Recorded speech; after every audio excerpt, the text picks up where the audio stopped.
Some men don't realize they're holding heaven until it slips through their fingers, and by then, hell has already learned their name. The desert wind carried sand and destiny the afternoon Brian Wilson first saw Harriet Kemsley. She walked into his investor meeting like a storm wrapped in human skin, dust coating her hiking boots, cameras hanging from her shoulders, and eyes that could cut through steel. His team was presenting plans for a new resort that would demolish a Berber village, and she didn't knock before entering. "Stop talking," she said, her voice filling the tent they'd set up as a temporary office. "Every word out of your mouths is an insult to the people who've lived here for centuries." Brian's lead architect stammered. His financial advisor went red. His security detail moved forward, but Brian raised his hand. He couldn't look away from her. She was tall, dark-skinned, beautiful in a way that made expensive things look cheap. But it was the fire in her eyes that stopped his heart. "Who are you?" he asked. "Someone who actually belongs here. I'm photographing the Berber tribes for National Geographic. I've spent months with these families, learning their stories, earning their trust. And you want to bulldoze their heritage so rich people can drink cocktails and pretend they've experienced culture. We're offering them compensation." "Compensation?" She laughed, and the sound was sharp as breaking glass. "You can't compensate someone for erasing their history. Your resorts are cultural graveyards dressed in luxury linens. You take sacred places and turn them into playgrounds for people who will never understand what they destroyed." His team erupted in protests. His lawyers threatened her with trespassing charges. But Brian held up his hand again, silencing them all. He stood, walked around the table, and faced her directly. "Then help me do it right." She studied him like he was a puzzle she had no interest in solving. "You don't want to do it right. You want to do it profitably. There's a difference. Show me the difference." "Why would I?" "Because I'm asking." Something shifted in her expression, curiosity maybe, or challenge.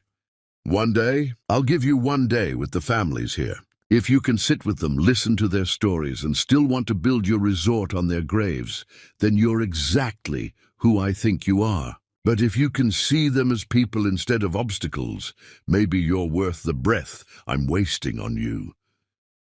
That day changed everything. Brian sat in a village elder's home, drinking mint tea, listening to stories passed down through generations. Harriet translated, but she didn't need to. The love these people had for their land needed no language. By sunset, he was on the phone with his team, cancelling the project, eating millions in sunk costs. Harriet found him sitting alone as stars appeared overhead. "You actually did it. I couldn't build there after today. I'd see their faces every time I visited. Most men in your position wouldn't care about faces." "Maybe I'm not most men." She sat beside him in the sand, and for the first time she smiled. It was small, cautious, but real. "Maybe you're not." 3 months of chasing her across continents. She was in Bali when he flew there to apologize for things he hadn't done yet. She was in Patagonia when he showed up with a proposal. Not marriage, but a partnership to reimagine luxury travel. She refused him 7 times, each rejection cutting deeper because he was falling in love with someone who didn't need him, didn't want his money, didn't care about his name. The 8th time, in a small cafe in Paris, where she was preparing for a photography exhibition, he didn't propose anything. He just told her the truth. "I've spent my life building things that don't matter. Resorts that look beautiful but feel empty. Experiences that people forget before they leave. I want to build something real, something that honors places instead of consuming them. But I don't know how. You do. Teach me." "Why should I?" "Because I see you, Harriet. I see your vision, your fire, your refusal to compromise. And I think together we could change how people see the world. Or maybe I'm wrong. Maybe I'm just another rich man trying to buy something he doesn't deserve." "Tell me which one I am." She looked at him for a long moment, searching his face for lies. Whatever she found must have satisfied her, because she said, "You're the rich man. But maybe you could become something else. Maybe." Their wedding in Santorini was small, intimate, perfect. Just them and the Aegean Sea, and promises whispered in the wind. His mother Eleanor refused to attend. She sent a telegram instead. "You're making the biggest mistake of your life. That woman will destroy everything we built." But standing there watching Harriet walk toward him in a simple white dress, flowers in her hair, barefoot on ancient stones, Brian couldn't imagine anything being destroyed except his old life, the empty, meaningless one before her. Their early marriage was volcanic. They designed travel experiences that respected local cultures, hired indigenous guides, created partnerships instead of transactions. Harriet left her rising photography career, exhibitions in Paris and New York, awards that put her name in magazines, to build something with him. She believed in their partnership, in what they could create together. The night their daughter was conceived, they were in their villa overlooking the Amalfi Coast. They'd spent the day with local fishermen, learning techniques passed down through generations. And that night, on their terrace under stars that seemed close enough to touch, they made love like they were creating the universe. Afterward, Harriet lay in his arms and whispered, "I want a child with you. I want to give her the world the right way, showing her that beauty isn't about owning things, but honoring them." "Her," Brian smiled against her hair. "Her, I know it's a girl. I can feel it." But Eleanor's poison was already seeping in, slow and surgical. She scheduled emergency board meetings during Harriet's presentations to investors. She whispered to Brian during late-night calls that his wife was trying to change everything your father built. She planted seeds of doubt disguised as concern. "Those photographers she works with, are you certain it's just professional?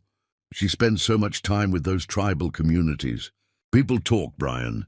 They say she prefers them to us."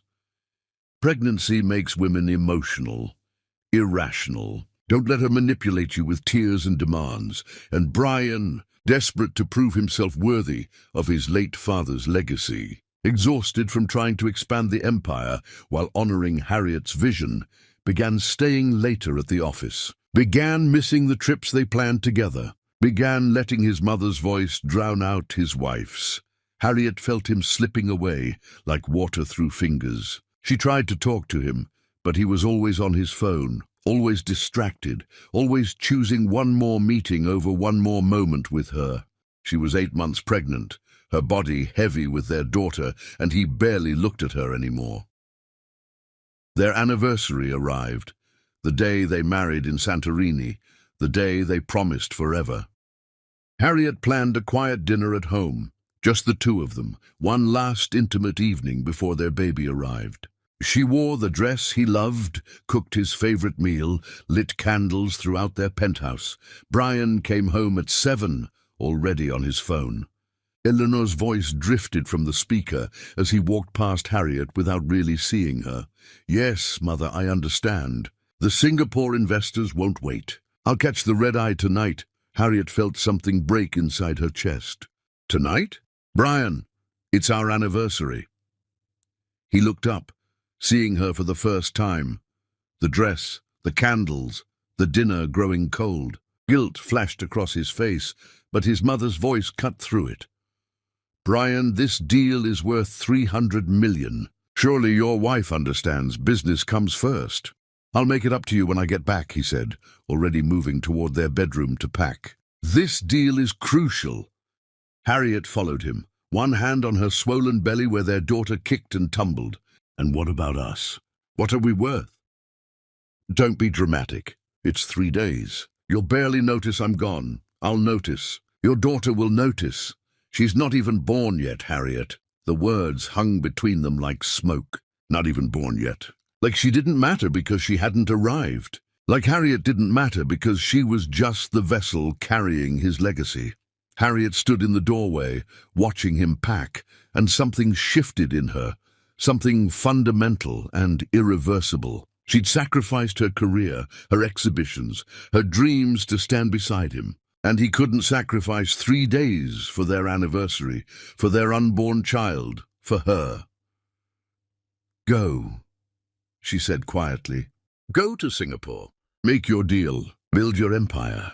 He heard the strange calm in her voice, but misread it as understanding. He kissed her forehead absently, already mentally on the plane. "I'll call you from the airport." She watched him leave, watched the door close, watched the candles burn down to nothing. She pressed both hands to her belly and whispered to the daughter moving inside her. "Your father doesn't see me anymore, baby girl. He doesn't see us, but he will. I promise you he will, because while he's busy building empires he thinks matter, I'm going to build something he never knew existed. And when he finally opens his eyes, we'll be gone. We'll be untouchable. We'll be free." Isabella, because she already knew her daughter's name, kicked hard against her palms, as if sealing the promise. Harriet stood alone in their penthouse, surrounded by the remains of a celebration that never happened, and began planning her revolution. She had no idea her water would break in 3 days. She had no idea she would scream his name 17 times into a phone that never answered. She had no idea that missing their anniversary was the smallest betrayal compared to what was coming. But she knew this. She would never be invisible again. Not to him. Not to anyone. Not ever. Chapter 2. The day everything shattered. Pain woke her at dawn. Harriet lay in their massive bed. Brian's side still made, still empty, and felt the first contraction tear through her abdomen like a fist clenching around her spine. She breathed through it the way the birthing classes taught her. The ones Brian missed because of meetings. All of them. The contraction passed. She checked the time. She had time. First babies took hours, everyone said. She would call Brian, he would come home, everything would be fine. The second contraction hit before she made it to the bathroom. Stronger, closer. She gripped the doorframe and tried to breathe. But the pain was massive, consuming, real, in a way nothing in her life had prepared her for. She dialed Brian's number. It rang 4 times, voicemail. "Brian, I'm in labor. The contractions are close. I need you to come home, please." She hung up, waited. He would call back. He always called back. Third contraction. She was on her knees now, pressed against the cool tile of their bathroom floor. Something was wrong. It was too fast, too intense. She dialed again. Voicemail. "Brian, something's wrong. The contractions are coming every few minutes. I'm scared. Please call me back." She called his assistant. Voicemail. His driver. Voicemail. His office. A recording about being closed for the weekend. Fourth contraction. She was crying now, alone, terrified. Her water broke, a warm rush that soaked through her nightgown, and she knew she couldn't wait anymore. She called emergency services, then tried Brian again. "This is my 5th call. I'm going to the hospital. Our daughter's coming. Please, Brian, please answer." The ambulance came. Paramedics found her on the bathroom floor, clutching her phone, still trying to reach her husband. They loaded her onto a stretcher, asked about family, about who they should call. She gave them Brian's number. They tried. Voicemail. The hospital was bright and cold and full of strangers. Nurses asked questions she could barely answer through the pain. "Where's your husband? Is anyone coming? Do you have family nearby?" No, no, no. Just her and the baby and the phone she clutched like a lifeline while she dialed and dialed and dialed. 6th call. 7th. 8th. A nurse gently took the phone from her hand. "Honey, you need to focus on breathing. Whoever he is, he's not answering. You need to be here now for your baby." But she wasn't ready. She couldn't do this alone. This was supposed to be their moment. Brian holding her hand, coaching her through contractions, witnessing their daughter's arrival. This was supposed to be beautiful. 9th call from the delivery room. The pain was beyond description now, beyond anything she imagined pain could be. She screamed into the phone's voicemail. "I'm pushing. Do you hear me? I'm pushing our daughter into the world, and you're not here. Please, Brian, please." 10th call, 11th, 12th. A doctor she'd never met was between her legs, telling her to push. A nurse she'd never seen held one hand. Another nurse held the other. They were kind, professional, but they were strangers. She was bringing life into the world, surrounded by people who didn't know her name. "One more push," the doctor said. "Your baby's almost here." 13th call, 14th, 15th. She pushed and screamed and pushed and called his name, not into the phone anymore, but into the sterile air of the delivery room. "Brian, Brian, where are you? I need you." But he wasn't there. He wasn't anywhere. 16th call as the baby crowned. 17th call as her daughter slipped into the world. Tiny and perfect and screaming with the outrage of being born. "It's a girl," someone said. "You have a beautiful daughter." They placed the baby on Harriet's chest, warm, wet, wailing. Harriet looked down at the tiny face, the eyes squeezed shut, the fists waving at the world, and something inside her crystallized into diamond-hard clarity. She had done this alone. She had brought life into the world without him. She had screamed his name 17 times, and he had chosen silence. A nurse was asking about the birth certificate. Baby's name, father's name. Harriet's voice was steady despite everything. "Isabella Grace Kemsley. Father's name is not going on the certificate. Are you sure?" "Most couples, I'm sure. This is my daughter. Mine." They cleaned Isabella, checked her, wrapped her in a hospital blanket covered in tiny footprints. They placed her back in Harriet's arms, and Harriet studied every detail of her daughter's face. She looked like Brian, his eyes, his nose, his stubborn chin. But she would never know she looked like a man who hadn't shown up for her birth. Harriet's phone sat on the table beside the bed, silent. 17 missed calls on Brian's end now, if he ever bothered to check. 17 chances he didn't take. She picked up the phone one last time, but not to call him. She texted her assistant, a woman who'd worked with her on all the secret business deals, all the properties Brian never knew about, all the empire she'd built in shadows and stolen hours. "It's done. I had the baby. Isabella, start the next phase. Release the press statement about Kemsley expeditions to all major outlets. File the divorce papers, and make sure he sees both at exactly the same time." The assistant responded immediately. "Are you sure you want to do this now? You just gave birth." Harriet looked at her daughter, then at the phone, then at the empty space where Brian should have been. "I've never been more sure of anything. He made his choice. Now I'm making mine." She composed a message to Brian. Her fingers shook, but the words came clear and cold. "I built something while you weren't looking. $10 billion in luxury safari lodges, boutique island resorts, and exclusive expedition companies across 4 continents. I used my maiden name. I used the vision you forgot I had. Every connection I made through your world. Every contact you introduced me to at every gala and resort opening. Every supplier who watched you ignore me at business dinners. I turned all of it into something you'll never touch. This child is mine. Her last name is Kemsley. You can read about us both in tomorrow's travel industry journal. Don't call again." She hit send, then she turned off her phone, pulled Isabella close and let herself cry, not from pain or fear or even sadness, but from the strange, fierce joy of knowing she would never need him again. She had built her own heaven, and he would spend the rest of his life realizing he'd been holding it all along. Hours passed. The hospital was quiet in that deep night way, where everything feels suspended. Harriet dozed between feeding Isabella, learning the weight of her daughter, the sound of her breathing, the miracle of her existence. Somewhere over the Pacific Ocean, a plane was landing. Somewhere in Singapore, a man was checking his phone for the first time in hours. Somewhere, a fool was discovering what he'd lost. But in this hospital room, Harriet was discovering what she'd gained: a daughter, an empire, a future that belonged entirely to them. Freedom. Chapter 3. The Message That Broke a Billionaire. Brian landed in Singapore to 17 missed calls, 12 voicemails, and a dozen text messages from Harriet. He was climbing into the car his mother had arranged when he finally looked at his phone. His blood went cold.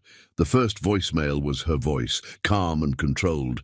"Brian, I'm in labor. The contractions are close. I need you to come home, please." He skipped ahead. "The 5th. This is my 5th call. I'm going to the hospital. Our daughter's coming. Please, Brian, please answer." The 9th, screaming. Pure primal screaming that made his hands shake. "I'm pushing.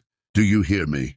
I'm pushing our daughter into the world, and you're not here. Please, Brian, please." He couldn't breathe. He tried to call her back, but her phone was off. He tried the hospital, but they wouldn't give him information without authorization. He tried her assistant, who answered with ice in her voice. "Mr. Wilson, how was Singapore? Where is she?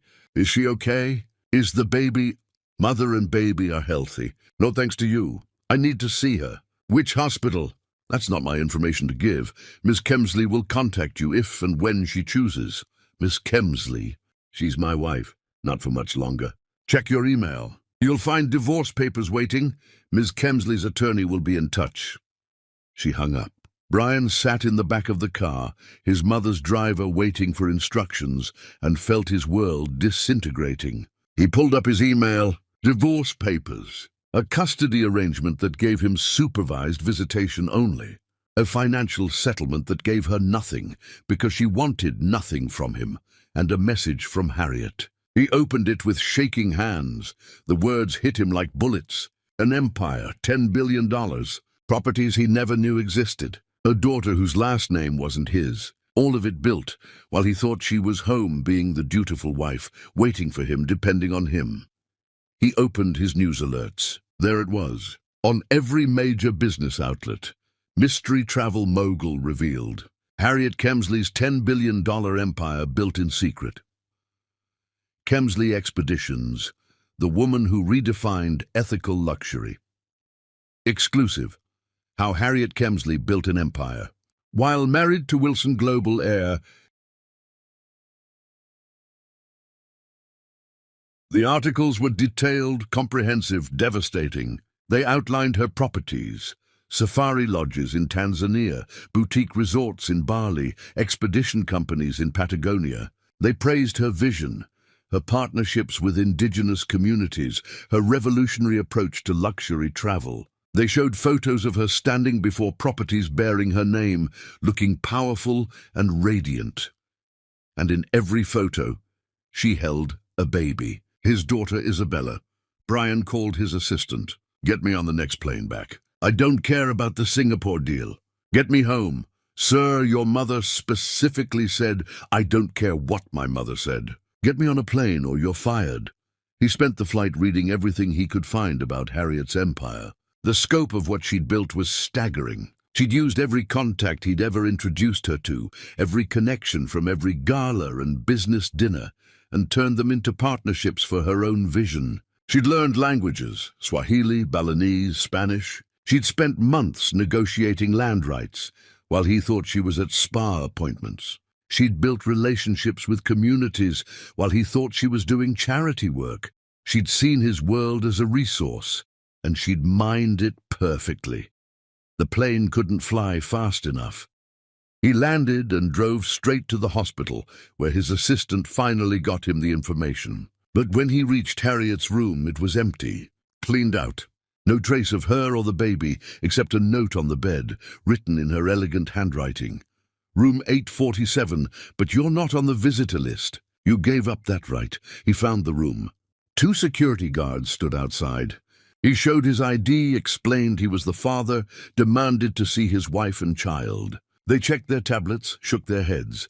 Miss Kemsley left explicit instructions. No visitors except those on her approved list. "You're not on the list, sir. That's my wife. That's my daughter. According to hospital records, you're not listed as the father. And Ms. Kemsley has made clear she doesn't want to see you." Brian tried to push past them. They were professional but firm, blocking him without violence. Other patients and visitors started staring. A nurse approached, asked him to lower his voice. "I need to see her. I need to apologize. I need to meet my daughter. Sir, if you don't leave voluntarily, we'll call security. Ms. Kemsley has every right to refuse visitors." He stood in that hospital hallway, security guards blocking the door to his family, and realized he had no power here. No money or name or connections could get him through that door. Harriet had taken all the power he never realized she had. His phone buzzed. Another message from Harriet. "I know you're in the hallway.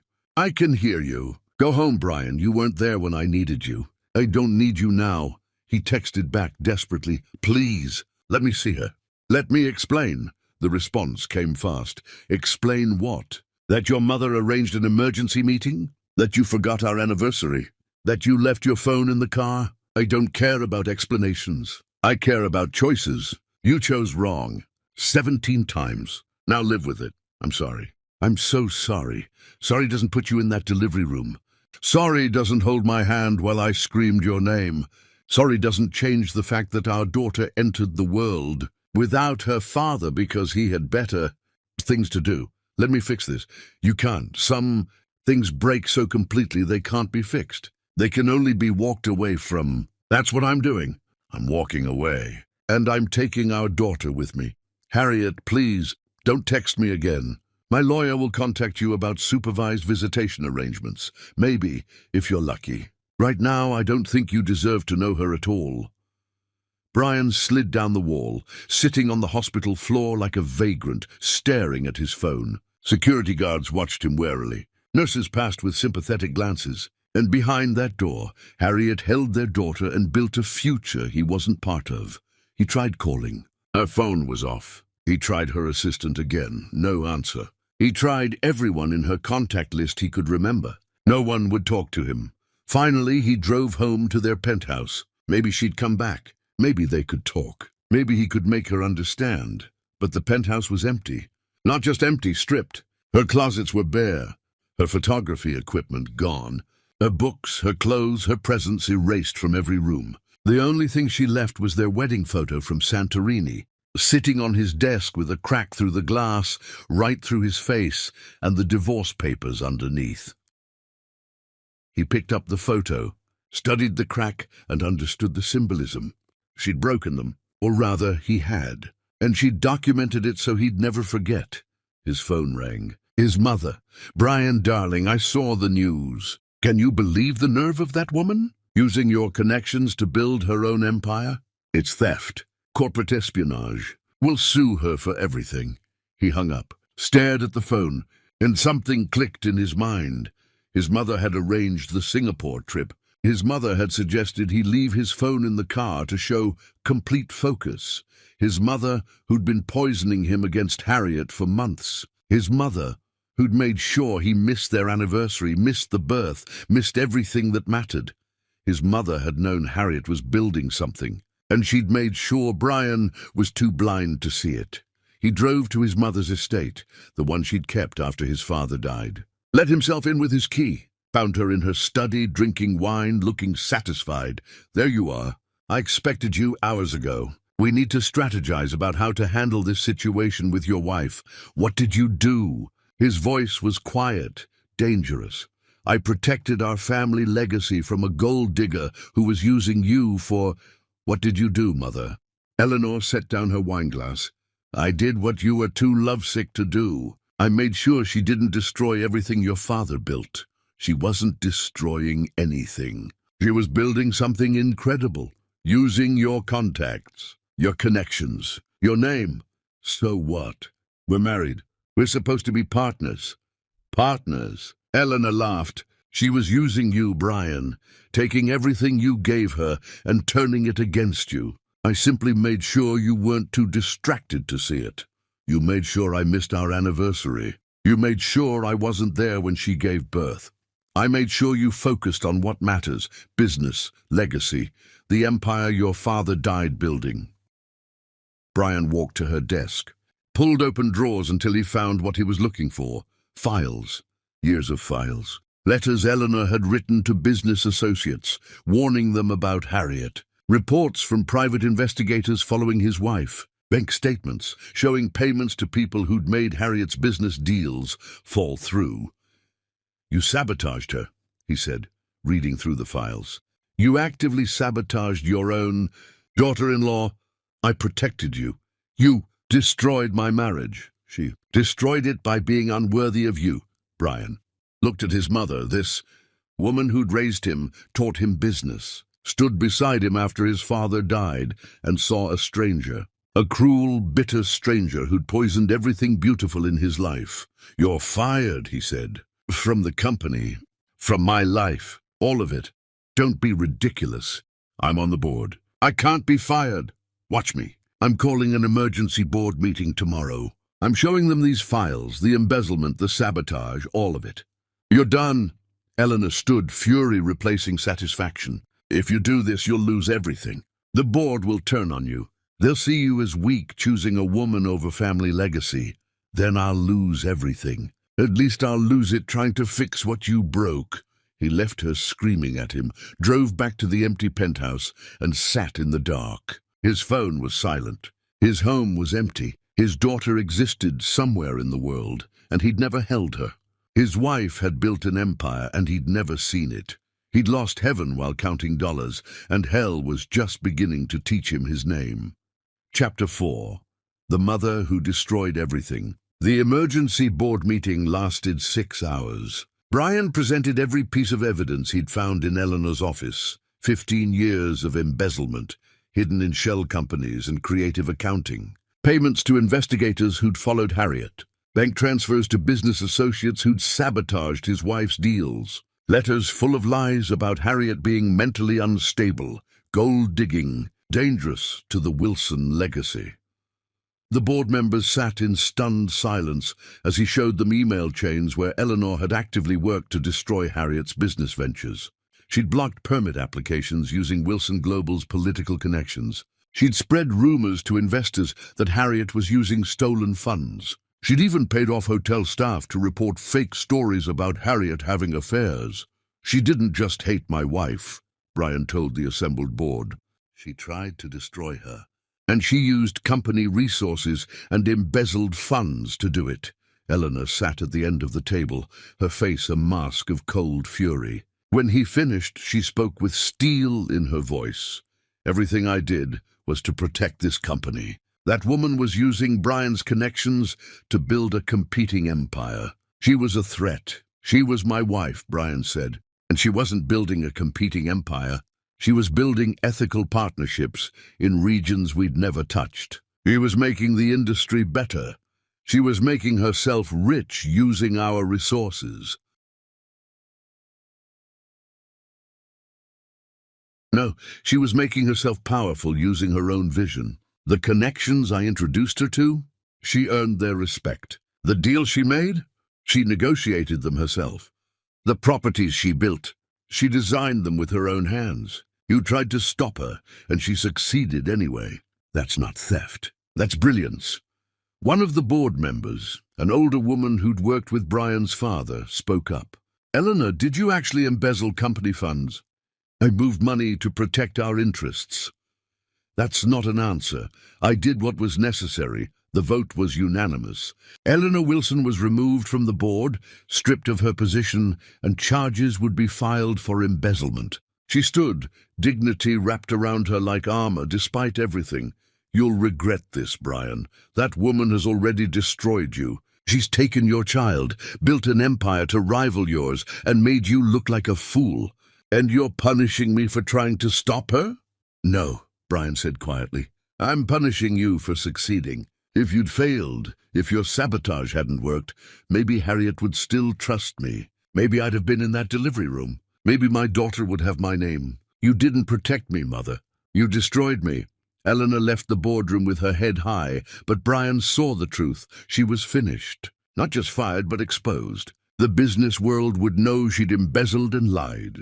The Wilson name she'd fought so hard to protect was now attached to scandal, but it was hollow victory. Brian had exposed his mother's crimes, but it didn't change anything that mattered.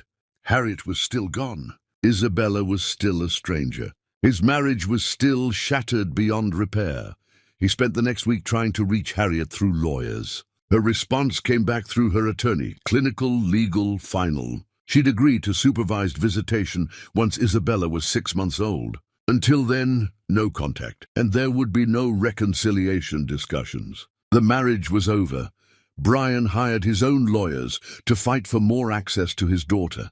They told him the truth he didn't want to hear.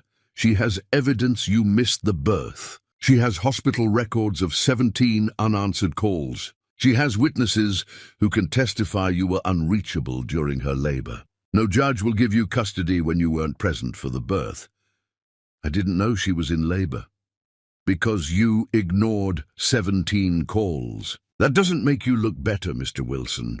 He couldn't sleep, couldn't eat, spent his nights reading every article about Harriet's empire, trying to understand the woman he'd married and never truly seen. The articles praised her vision, how she'd partnered with indigenous communities instead of exploiting them, how she'd learned languages and customs, how her properties were designed to honor local cultures while providing luxury experiences. One article included an interview with Harriet. The journalist asked about her inspiration. "I watched someone build an empire by taking," Harriet had said. "I wanted to build one by giving.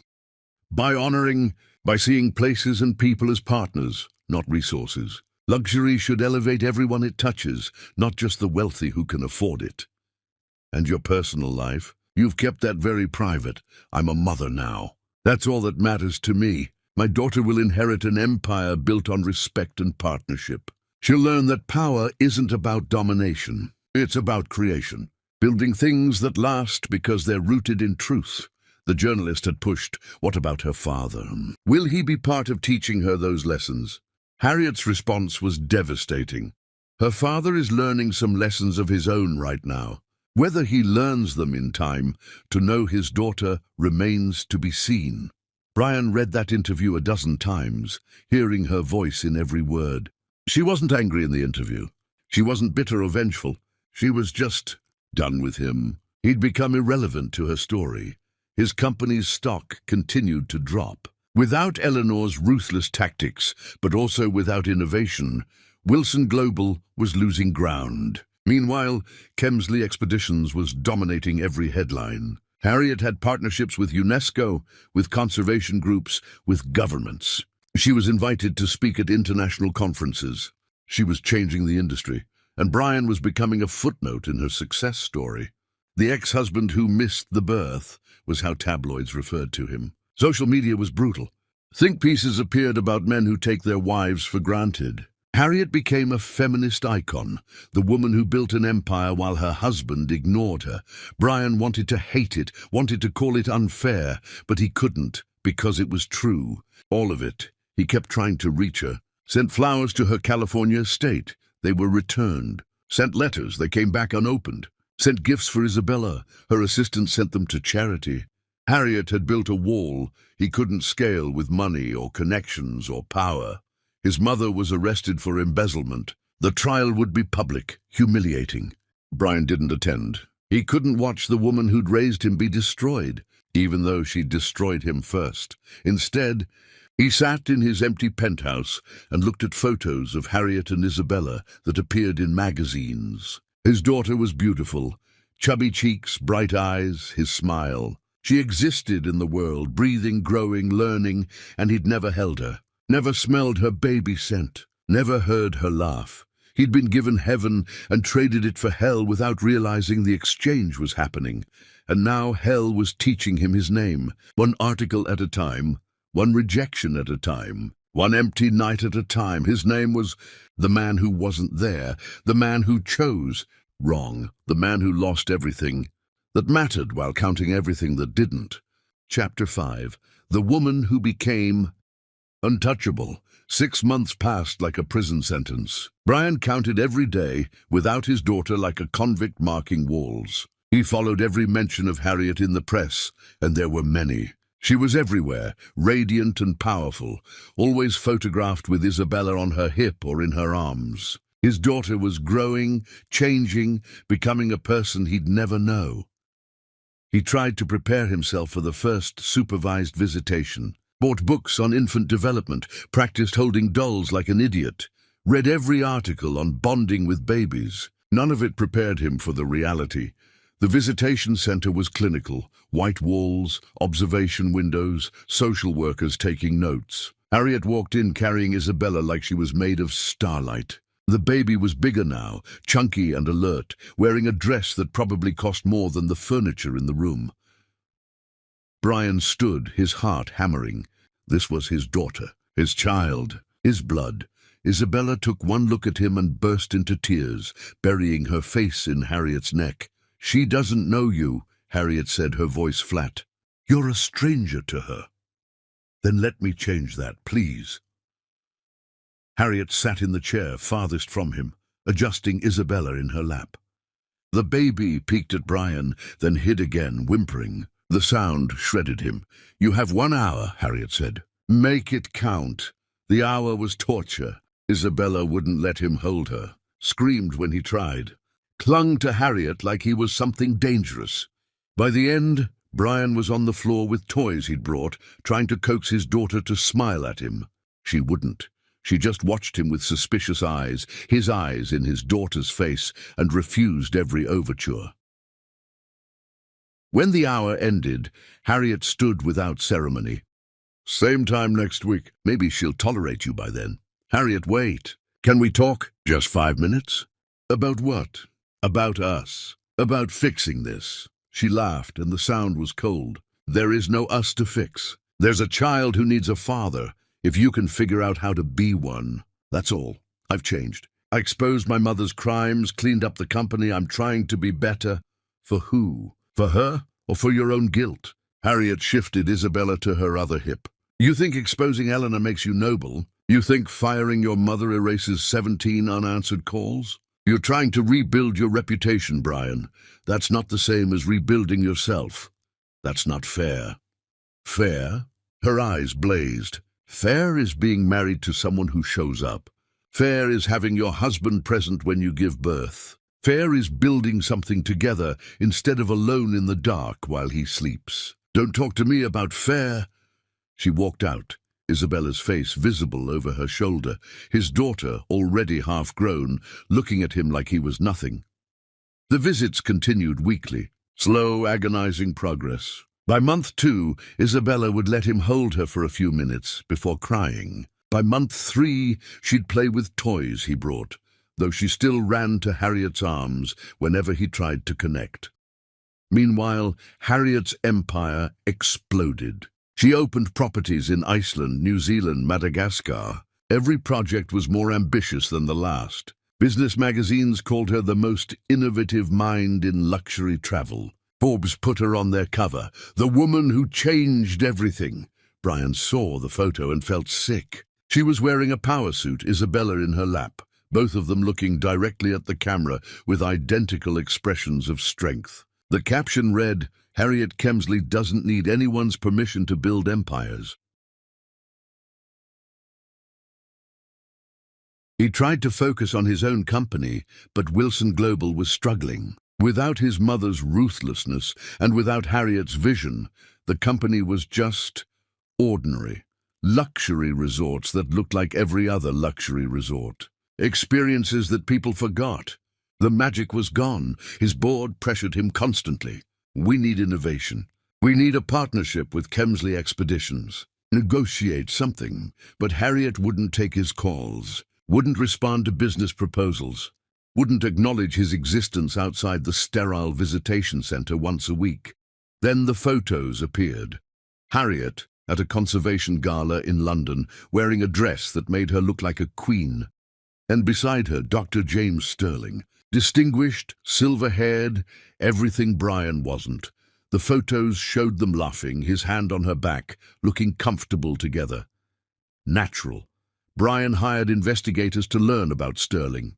The report made everything worse. Renowned conservation scientist, 60 years old but looked 50, widowed, wealthy from his family's pharmaceutical fortune, impeccable reputation, known for his partnerships with indigenous communities, his dedication to wildlife preservation, a man who dedicated his life to protecting beauty instead of exploiting it, a man who would never miss 17 phone calls. The photos kept coming. Sterling at Harriet's Kenya property holding Isabella, while Harriet negotiated with tribal elders. Sterling at her Bali resort, walking the beach with Harriet and Isabella between them, looking like a family. Sterling everywhere Harriet was, present and attentive, and there, Brian felt jealousy like acid in his veins. He wanted to dismiss Sterling as just another man trying to get close to Harriet's fortune. But the man had his own fortune, his own accomplishments, his own dignity. Sterling was everything Brian had failed to be, present, supportive, genuinely interested in the work itself rather than just the profits. At their next visitation, Brian couldn't stop himself. "Are you with him?" Harriet was helping Isabella stack blocks. She didn't look up. "That's none of your business. She's my daughter. It's my business if some man is around her." Now Harriet looked at him, and her eyes were ice. "Some man? James Sterling is one of the most respected scientists in the world. He's been nothing but kind to Isabella. She adores him, which is more than I can say about her biological father, who she still barely tolerates." The words hit like fists. "I'm trying. Every week I come here, I try. Trying isn't the same as succeeding. Showing up once a week in a supervised room isn't the same as being a father. James reads to her every night, plays with her every morning, carries her when she's tired. He's present, Brian. That's the difference between you two. I can't be present when you won't let me near her. I let you have supervised visits. That's more than you deserve. You want more? Earn it. Prove you're not just here out of obligation or guilt or whatever drives you. Prove you actually care about knowing her. How? How do I prove that when you've built a wall I can't climb?" Harriet stood, picking up Isabella. "That wall exists for a reason. You broke something, Brian. You don't get to demand I hand you the pieces and trust you'll be careful this time. You want to know your daughter? Then be someone worth knowing. Be someone who shows up not because he's scheduled to, but because he can't imagine being anywhere else. Be what James is, present. Until then, you're just the man who wasn't there when it mattered." She left, Isabella waving goodbye to him over her shoulder, a small hand, innocent, unaware that her father's heart was breaking. Brian sat in the empty visitation room and faced a truth he'd been avoiding. He was losing. Not just losing, he'd already lost. Harriet had moved on. Isabella barely knew him. Another man was raising his daughter, teaching her to walk and talk, being there for every moment Brian missed. He'd thought exposing his mother's crimes would fix things. He'd thought showing up to visitations would rebuild trust. But he'd been thinking about actions, not transformation. He'd been trying to check boxes instead of becoming someone different. Harriet didn't need him to show up once a week. She needed him to become someone who understood why those 17 unanswered calls were unforgivable. Someone who valued presence over profit, connection over conquest. She needed him to become someone he'd never been. And watching her leave with Isabella and knowing James Sterling was probably waiting for them at home, Brian realized with crushing clarity he might never become that person in time to matter. Some lessons come too late. Some transformations take longer than the love that needed them, and some women become so powerful that they don't need the men who broke them, no matter how much those men change. Chapter 6. The Man Who Means Nothing. Brian did something desperate. He flew to Kenya unannounced, tracking Harriet to her newest property, an eco-luxury safari lodge that was already being called one of the most beautiful places on earth. He showed up at the gates expecting security to stop him. Instead, Dr. James Sterling answered the door.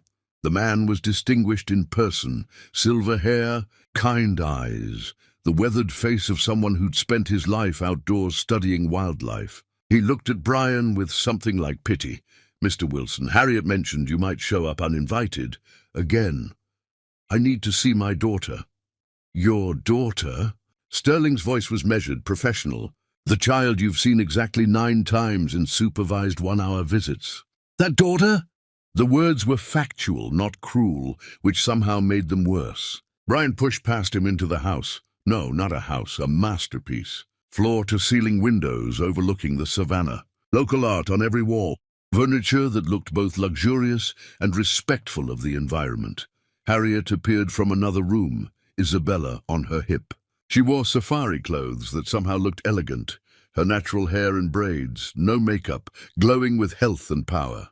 Isabella was chattering in what sounded like Swahili mixed with baby babble. "James, take Isabella to the nursery, please," Harriet said, her voice commanding.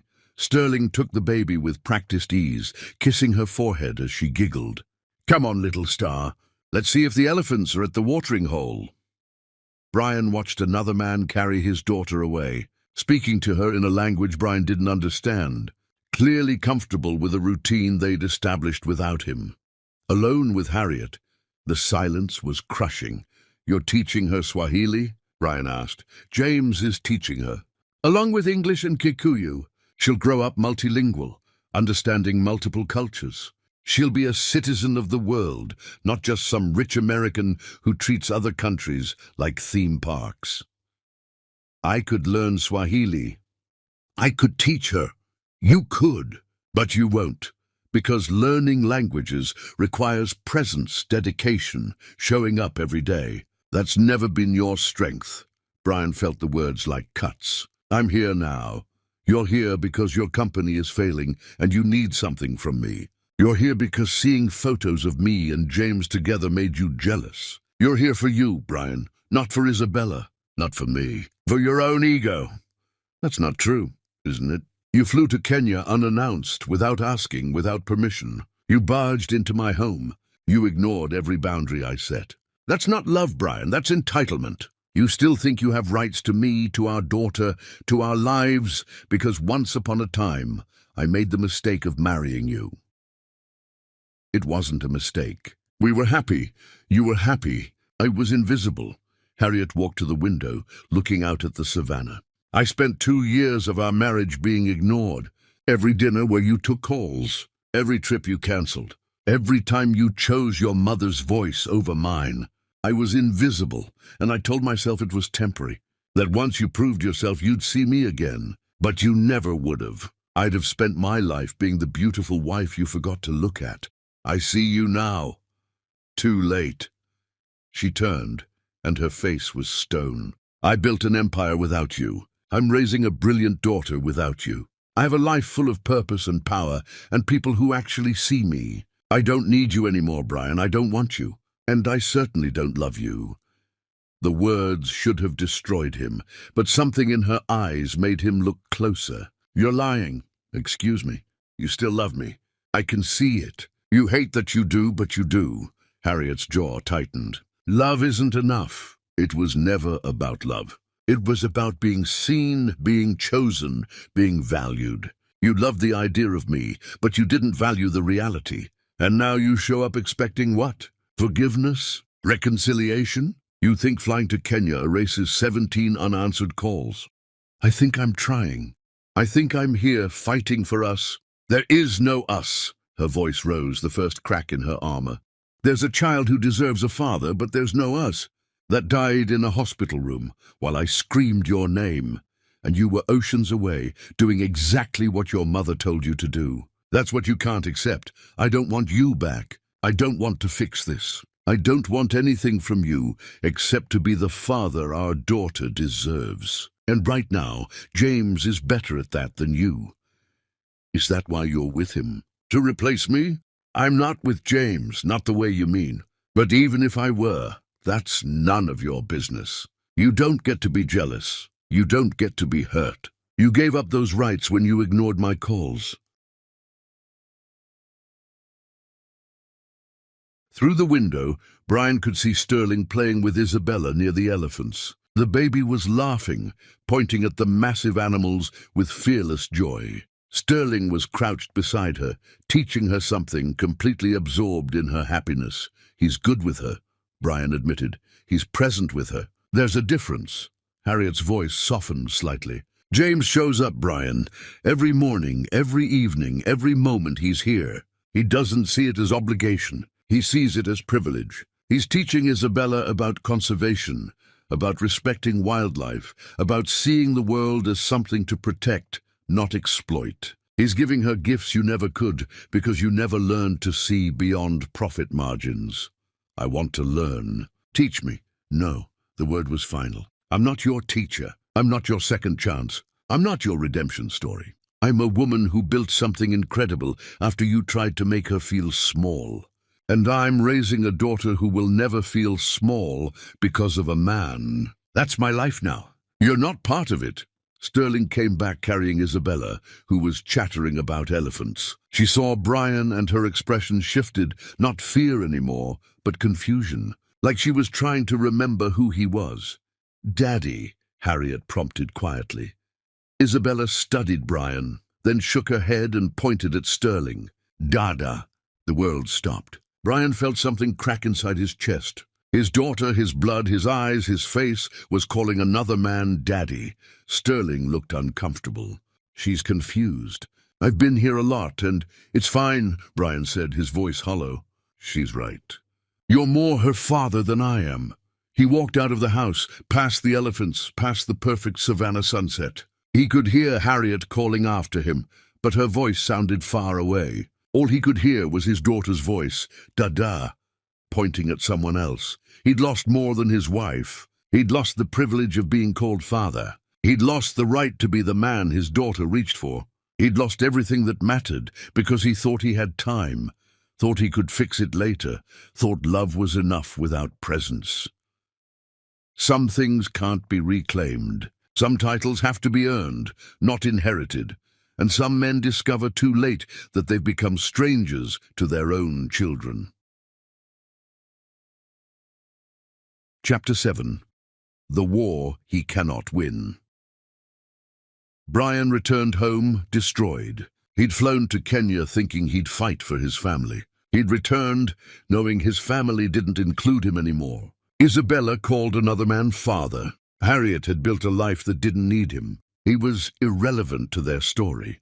His board called an emergency meeting. Wilson Global was hemorrhaging money. 3 major resort partnerships had fallen through. Investors were pulling out. The company his father built was dying. "We need a solution," the board chair said. "The only solution is Kemsley. Negotiate a merger, a partnership, something. Without her innovation, we're finished." Brian drafted a proposal that cost him everything. Wilson Global and Kemsley Expeditions merge. Harriet gets majority ownership, 55%. She controls operations, implements her vision across all properties. Brian becomes chief operating officer under her leadership. Isabella's inheritance is protected through ironclad trusts. He sent the proposal through his lawyers, expecting negotiation. Harriet's response came back in 48 hours. She didn't want a merger. She wanted to buy Wilson Global outright. $15 billion. Brian could stay as a regional director, a massive demotion, or take a buyout and leave. She didn't want partnership. She wanted his company. All of it. His board panicked. "If she acquires us, the Wilson name disappears. 3 generations of legacy gone."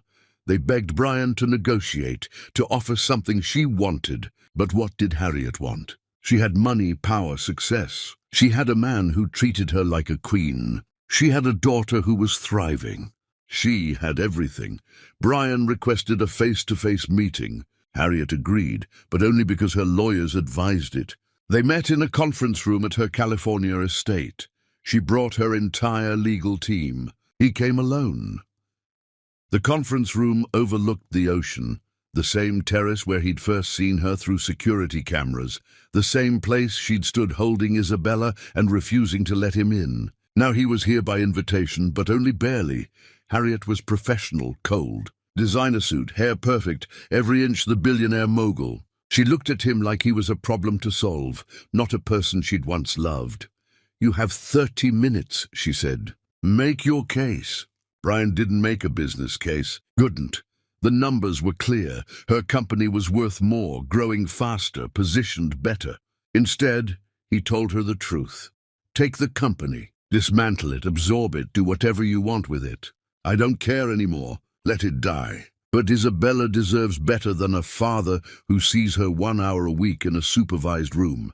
Isabella has everything she needs.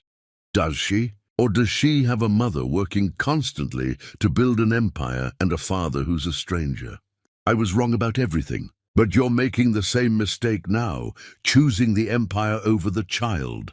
The conference room went silent. Harriet's lawyers looked at each other. Harriet's face went very still. "How dare you?" she said quietly. "How dare you come into my home and accuse me of neglecting our daughter?" "I'm not accusing. I'm observing. Every photo of you shows you at a property opening, a conservation gala, a business conference. When was the last time you were just home with her? Just being her mother, not building her inheritance. I work so she'll have security, so she'll inherit something meaningful, so she'll understand that women can be powerful. She's barely walking, Harriet. She doesn't care about empires. She cares about who holds her when she's scared. And from what I saw in Kenya, that's James Sterling, not you. You're so busy proving you don't need me that you're becoming exactly what I was, absent. Harriet stood, shaking with rage. This meeting is over. My lawyers will send the acquisition papers. You have 2 weeks. Sell to me or watch me destroy Wilson Global piece by piece through competition. Either way, you lose. What about Isabella? Do we both lose with her? Isabella is happy. She's loved. She has a mother who's building her a future, and a man in her life who's been more of a father in months than you've been in her entire life. Sign the papers, Brian. Accept that you're not needed. In business or in her life. She walked out, her legal team following. Brian sat alone in the conference room overlooking the ocean and realized something profound. He was right. Harriet was so focused on building an empire that proved she didn't need him, that she was missing her daughter's life. Just like he'd missed Harriet's life. They were both choosing empires over presence. Both building legacies while the person who mattered most grew up in the spaces between their accomplishments. And Isabella was the one paying the price. Chapter 8. The Truth That Destroys Pride. Brian did something radical. He didn't sign the acquisition papers. Instead, he stepped down as CEO of Wilson Global. Voluntarily, no buyout, no severance. Just walked away from the empire his father built, his grandfather expanded, 3 generations of legacy. The business world went insane. Headlines everywhere. Wilson heir abandons family empire. Financial analysts predicted Wilson Global's collapse. His former board called him a fool. His lawyers said he was throwing away billions. Brian didn't care. He liquidated his personal assets, properties, cars, investments. Kept enough to live comfortably, nothing more. The rest went to charities focused on maternal health. Hospitals across multiple countries received anonymous donations for new maternity wings, all in Harriet's name. Then he disappeared. No press statements, no social media, just gone. He ended up in Tanzania, in a village near Harriet's first safari lodge. Not at the lodge. He had no right to be on her property. But in the village where she'd built partnerships, where she'd learned Swahili, where she'd started her revolution. He rented a small house, started volunteering at a school that needed repairs, learned Swahili from the same teachers who'd taught Harriet, spent his days building classrooms, and his nights learning about cultures he'd ignored his entire life. Months passed. Nobody knew where he was except his lawyer, who handled the final details of transferring Wilson Global to Harriet. The acquisition went through. The Wilson name was retired. Harriet's empire absorbed his, making her the undisputed queen of luxury travel. $30 billion, most powerful woman in the industry. Brian saw the headlines on his phone, the only connection he kept to his old life. He saw photos of Harriet at the signing ceremony, looking victorious. He saw Isabella in the background playing with Sterling, both of them celebrating with her. He deleted the news apps, went back to building schools. Nearly a full cycle of seasons passed. Brian lived simply, worked hard, learned constantly. The villagers accepted him, not as a billionaire, but as the man who showed up every day to help build things that mattered. Children taught him their games. Elders taught him their history. He became part of something real. One afternoon, he was in a half-built classroom, hammer in hand, teaching children English, when he felt someone watching. He turned, and there she was, Harriet. She stood in the doorway of the skeletal classroom, wearing safari clothes, looking at him like she'd seen a ghost. The children scattered, sensing adult business. They were alone. "You've been here the whole time," she said. Not a question. Nearly a year now, yes, building schools, among other things, learning languages, trying to understand what you understood years ago. that wealth means nothing without purpose. She walked into the classroom, looking at the drawings children had made on the walls. Photos of animals, families, the village. Simple, pure, real. "You gave up everything," she said. "I gave up things that didn't matter. I'm trying to build things that do. For me, for Isabella. Is this some grand gesture to win us back?" "No," Brian set down his hammer. "This is for me, to become someone I can live with. Someone who deserves to know his daughter, even if she never wants to know me." Harriet studied him, really studied him. Saw the weight he'd lost, the tan from working outdoors, the calluses on his hands, the peace in his eyes that hadn't been there before. "Isabella asks about you," she said quietly. "She's talking more now. She has this picture book of families, and she points to the father's and asks where hers is." Brian felt his throat close. "What do you tell her?" "I don't know anymore. I wanted to say you were a mistake," I corrected. "That we're better without you. But she has this hole in her life and I can't fill it. I thought I could. I thought my love and my empire and James's presence would be enough. But it's not. No. She's looking for you." Harriet's voice cracked slightly. "She draws pictures of you. They're terrible. She's a toddler. But there's always 3 people. Her, me, and someone else. A man with no face. Just an empty circle where a father should be." Brian closed his eyes against the pain. "Can I see her? Really see her? Not in some supervised room? That's why I'm here. To see if you've changed, or if this is just another performance." She gestured at the classroom, the village. "Is this real, Brian? Or is this you trying to become what you think I want, so you can get what you want?" "It's real. I don't expect anything from you. I don't expect forgiveness or reconciliation or another chance. I'm here because I finally understood what you tried to teach me, that people matter more than profits, that presence matters more than possession, that being somewhere every day matters more than grand gestures." Harriet walked to a wall where children had drawn pictures of him teaching them. She touched one gently. "James proposed," she said suddenly. "He offered me everything I thought I wanted. Partnership, respect, presence. He loves Isabella like she's his own. He's everything you weren't." Brian felt something die inside him. "When's the wedding?" "There isn't one." I said no. His heart stuttered. "Why?" "Because when he proposed, I felt nothing. He's perfect, and I felt nothing. And I realized I've been running, building bigger, working longer, staying busy, so I don't have to deal with what you did to me. I haven't moved on. I've just buried it under empires and success." She turned to face him. "But Isabella doesn't need my empire. She needs her mother, and she needs her father. The real question is whether you can be that.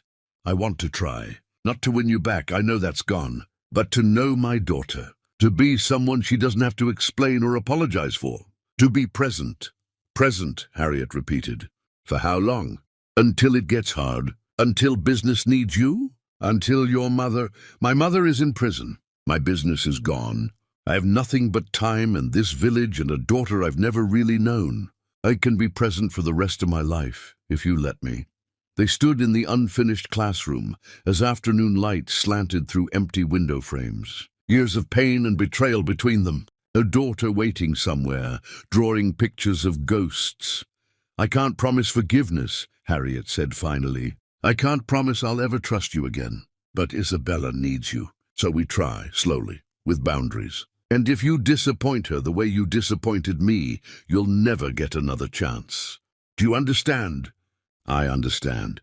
"Then come meet your daughter. Really meet her, not as a stranger in a visitation room, but as her father. If you can figure out how to be that." She walked toward the door. Brian followed, his heart hammering. Outside, a car waited. In the back seat, he could see Isabella's car seat empty. Harriet had left her somewhere safe while checking if Brian was worth bringing into her life. The real test was just beginning. And for the first time in years, Brian felt something like hope. Chapter 9. The Woman Who Needs Nothing from Him. Harriet brought Isabella to the village the next day. Brian waited outside the small house he'd been living in, hands shaking, heart racing. The car pulled up, and Harriet got out first, then lifted Isabella from her seat. His daughter was bigger now, walking confidently, chattering constantly, wearing a little dress covered in elephants. She looked around the village with curious eyes, saw Brian, and tilted her head like she was trying to remember something important. "Isabella," Harriet said gently, crouching beside her. "This is your daddy. Remember the pictures?" Isabella studied Brian seriously. Then she walked toward him, not running, not excited, but curious. She stopped a few feet away and said in perfect Swahili, "Why weren't you here before?" The question was so direct, so innocent, so devastating that Brian couldn't speak for a moment. He looked at Harriet, who translated even though he'd understood. "She wants to know why you weren't present in her life." Brian knelt down to Isabella's level. "I made mistakes, big ones. I wasn't there when you were born, and I should have been. I can't change that. But I'm here now, if you'll let me be." Isabella processed this with the seriousness of someone much older. Then she walked closer and touched his face with one small hand. "You look like me. You look like me too. We have the same eyes. Mama says I'm strong like her and stubborn like you." Brian laughed despite the tears in his eyes. "Your mama is right about everything." "Not everything," Isabella said firmly. "She cries sometimes when she thinks I'm sleeping. She looks at pictures and cries." Harriet's face went pale. "Isabella." "It's okay, Mama." Isabella patted Brian's face, then walked back to Harriet and took her hand. "To both of them," she said, "can Daddy teach me English games? Like Mama taught me Swahili ones?" The moment was small, ordinary, and completely transformative. Permission granted by a toddler who didn't understand the weight of what she was offering. Brian spent 3 days in the village with them. He didn't stay in Harriet's lodge. That was still her sanctuary. But he saw Isabella every day. They played in the village, with children teaching her games while Brian learned alongside her. She taught him a Swahili song. He taught her to skip rocks at a stream. Harriet watched from a distance, arms crossed, guarded. She didn't interact with Brian beyond necessary coordination about Isabella's schedule and needs. But she didn't leave. She stayed, watching, evaluating, protecting. On the 3rd evening after Isabella fell asleep in Harriet's arms, Brian and Harriet sat on opposite ends of a porch, the savannah stretching before them. They hadn't been alone together like this since the delivery room hospital confrontation. "She's remarkable," Brian said. "Brilliant, beautiful, strong like you. She has your stubbornness. That's not the worst thing to inherit." Silence fell between them, not comfortable but not hostile either. Just the weight of everything unsaid. "I can't forgive you," Harriet said finally.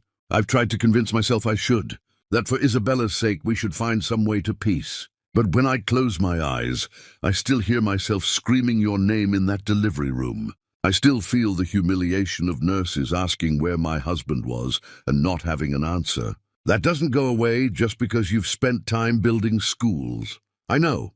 Do you? Do you understand that what you did broke something in me that doesn't heal? I built an empire to prove I didn't need you, but underneath all that power, I'm still the woman you abandoned. That woman doesn't trust you." "She never will." Brian absorbed the words. "Then what are we doing here? Why bring Isabella to me if you'll never trust me?" "Because it's not about what I need. It's about what she needs. She needs a father who shows up, who's present, who values her. You're trying to be that person. I can see you trying, but trying and succeeding are different things." "How long do I have to succeed before you believe it's real?" I don't know.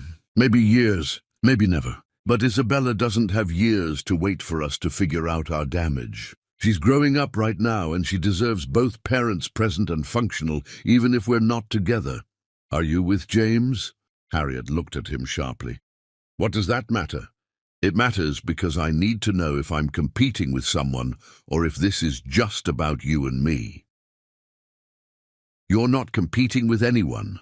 James is a friend, a good man who showed up when I needed support. But I'm not with him romantically. I realized I was using him, using his presence to prove I'd moved on. That wasn't fair to him. So you're alone. By choice. I have Isabella. I have my work. I have purpose. I don't need a man to complete me. I learned that lesson the hard way. They sat in silence as night sounds filled the savannah, distant animal calls, wind through grass, the vast emptiness of wild places. I love you, Brian said quietly. I never stopped. I know that doesn't matter, doesn't change anything, but I need you to know. Love isn't enough, Harriet responded. It was never enough. You loved me while ignoring me. You loved me while choosing everything else over me. Love without action is just words. Then let me show you through action. Not grand gestures, just presence. Every day showing up, being the father Isabella needs. Being someone you can trust with her, even if you'll never trust me with yourself. Harriet stood, walking to the porch railing. Her silhouette against the stars was powerful, untouchable, everything he'd lost. We'll try, she said. Supervised visits in the village. Regular schedule. If you can maintain consistency, if Isabella continues to bond with you, we'll expand access. But this isn't about us reuniting. This is about co-parenting. Nothing more. I understand. Do you? Because I see the way you look at me. I hear the hope in your voice. You think if you're patient enough, consistent enough, I'll forgive you. That we'll become a family. But we won't. That chance died in a hospital room. I'm allowing you to be Isabella's father. But I'll never be your wife again. The words were meant to be final, definitive. But Brian heard something underneath them, a fear that maybe she wasn't as unmoved as she wanted to be. A worry that presence might crack the walls she'd built. He didn't argue, didn't push, just said, "Thank you for letting me know my daughter. That's more than I deserve." Harriet looked at him then, really looked, and for the first time he saw confusion in her eyes, like she'd expected him to fight, to demand more, to push boundaries. His acceptance of limits was unexpected. "We leave tomorrow," she said. "You can visit Isabella twice a month here in the village. Video calls 3 times a week. I'll send you updates on her development, but boundaries stay firm. Are we clear?" Crystal clear. She went inside where Isabella slept. Brian stayed on the porch, watching stars emerge, and knew he was playing a long game. Harriet had built walls to protect herself. He couldn't tear them down. But maybe, through years of showing up, of being present without demanding anything in return, he could prove that some people actually change. Or maybe he was fooling himself. Maybe some things stay broken no matter how carefully you try to hold the pieces. But for Isabella's sake, he'd try anyway. Chapter 10. The reunion that rewrites everything. Years passed like water through an hourglass. Steady, measured, irreversible. Brian kept his word. Twice monthly visits to Tanzania. 3 video calls per week. Never missed once. He watched Isabella grow from a toddler to a little girl through screens and brief visits, learning her laugh, her stubbornness, her brilliant mind. Harriet kept her walls firmly in place. Polite, professional, focused entirely on Isabella's well-being. They were successful co-parents by any measure, but there was no warmth between them, no forgiveness, no romance. Just a child they both loved, and a chasm between them that never narrowed. Isabella was starting preschool, nearly 5 years old now. Both parents agreed to take her together for her first day in California, a neutral territory compromise. Brian flew in from Tanzania, where he now ran an NGO building schools across East Africa. Harriet flew in from her newest property in New Zealand. They met at the school, both early, both nervous. It was the first time they'd been alone together in months. Isabella was with a nanny, getting ready. The parking lot was empty except for their cars. "She's nervous," Harriet said, breaking the silence. "She's afraid the other kids won't like her because she talks about elephants too much." Brian smiled. "She got that from you, the passion and the stubbornness from you. She spent an hour this morning insisting she needed to wear her safari hat to school. Did she win?" Of course. I can't say no to her." Harriet's smile was small, genuine, the first real one he'd seen in years. "You're good with her. The video calls, the visits, you've been consistent. She trusts you now." She's easy to be consistent for. Not for everyone. The words hung between them, loaded with history. They walked into the school together as other parents began arriving. Whispers followed them, the famous ex-couple, the business moguls, the scandal everyone still remembered. Isabella ran up, her little safari hat perched on her head, looking nervous and brave. "Both my parents are here," she announced to the teacher with pride. "Mama runs the biggest travel company in the world, and Daddy builds schools in Africa." Simple, matter-of-fact, the world, according to a child who'd normalized having powerful parents who lived separate lives. Brian felt his heart swell and break simultaneously. The morning flew by, meeting teachers, seeing the classroom, watching Isabella tentatively make friends with other children. When it was time to leave her, she hugged both parents fiercely. "You'll both come back?" she asked, seeking reassurance. "Always," they said together. In the parking lot after, they stood by their cars, the moment stretching awkward and heavy. "She's happy," Brian said. "That's what matters." "She is. You've been part of making that happen. I can't deny that." "But," Harriet shook her head, "no buts. I'm just acknowledging reality. You've shown up, Brian, for years. You've been the father she needed. I'm grateful for that." "Grateful," Brian repeated. "That's something, at least. What do you want me to say? That I forgive you? That we should try again?" Harriet's voice was sad, not angry. "I can't. I've tried to let go of the anger, the hurt. Some days I think I have. Then I'll see something. An old photo, a wedding announcement, a pregnant woman being supported by her husband, and it all comes back. The humiliation, the loneliness, the betrayal. I understand. Do you? You've changed, I see that. You're a better person than you were. But you changed after you lost everything. After there were no more consequences to avoid. That's growth, but it's not redemption. Not for me." A teacher walked by, waving at them both. They waved back, keeping up appearances. Perfect co-parents. Successful collaboration. No one seeing the chasm between them. "What about you?" Brian asked. "Are you happy?" Harriet considered. "I'm fulfilled. I have Isabella, my work, purpose. I've built something meaningful. But happy? I don't know if I trust happiness anymore. You taught me that happiness is fragile, that trusting it means losing it. That's the saddest thing I've ever heard." "It's honest." She looked at him directly. "We've built something functional here. Isabella has two parents who love her, who show up for her, who coordinate for her benefit. That's more than a lot of children have. It's enough. Is it enough for you, though? Having everything except someone to share it with? I don't need someone. I learned that lesson thoroughly.